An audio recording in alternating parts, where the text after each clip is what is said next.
రేవంత్ రెడ్డి గారిని నేను కొన్ని ప్రశ్నలు ఏదలుచుకున్నాను. దాంట్లో భాగంగా మీరు మొదట పిసిసి కావాలని కోరుకున్నది కొండా సురేఖ, కొండా మురళీధరరావు గారు. ఆ రోజు వారు మాట్లాడుతూ కొండా మురళీ గారి ఆదేశాల మేరకి కొండా సురేఖ గారు పిసిసి రేవంత్ రెడ్డి గారిని ప్రపోజ్ చేయడం జరిగింది. తర్వాత ఢిల్లీ స్థాయిలో కూడా ఆమె ప్రపోజ్ చేయడం జరిగింది. ఆ రోజు నువ్వు పిసిసి అయినాక ఫస్ట్ మొట్టమొదటిగా మా ఇంటికే వచ్చారు. వచ్చి నువ్వు అన్న మాట ఏంటంటే మా నాన్నతోని కొండా మురళి గారితోని అన్న 38 సీట్లు వచ్చినా 36 సీట్లు వచ్చినా నీకు ఎమ్మెల్సీ ఇస్తానన్నావు. అన్నవా లేదా అనేది మా కోటగండి మైసమ్మ దగ్గరికి రా, ఎల్లమ్మ దగ్గరికి రా, శక్తివంతమైన దేవత ఆడ నేను అనలేదని నువ్వు ప్రమాణం చేయి, అప్పుడు నేను చెప్తా. ఒక బీసీ బిడ్డకి, ఒక క్రౌడ్ పుల్లర్ కి ఎందుకు ఎమ్మెల్సీ ఇయ్యలేదు, ఎందుకు పదవి ఇయ్యలేదు అని నేను అడుగుతున్నా. ఈరోజు నిన్నొచ్చి ఈరోజు నేను అదే అడగదలుచుకున్నా. నీతో పాటు ఒక పొంగు ఉన్నది. ఆ పొంగు ఎక్కువసేపు పొంగదయ్యా, పోతుంది.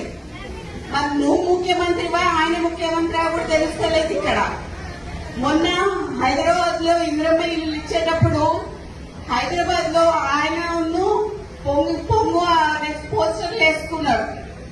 మరి అక్కడనే హైదరాబాద్ ఇన్ఛార్జ్ అయిన పొన్నం ప్రభాకర్ గారి ఫోటో వేయలేదు.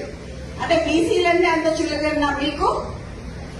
ఈ రోజు మంత్రులకి ఇప్పుడు మా దగ్గరికే చాలా మంది బీసీ ఎమ్మెల్యేలు వచ్చినారు, మీరు అపాయింట్మెంట్ ఇవ్వట్లేదు అని చెప్పి. కొత్త ఎమ్మెల్యేలకి రిప్రజెంటేషన్స్ ఎక్కడ ఇవ్వాలన్నా కూడా తెలియట్లేదు. మంత్రులు ఏమైనా సంతకాలు అవుతున్నాయంటే అవి అవ్వట్లేదు.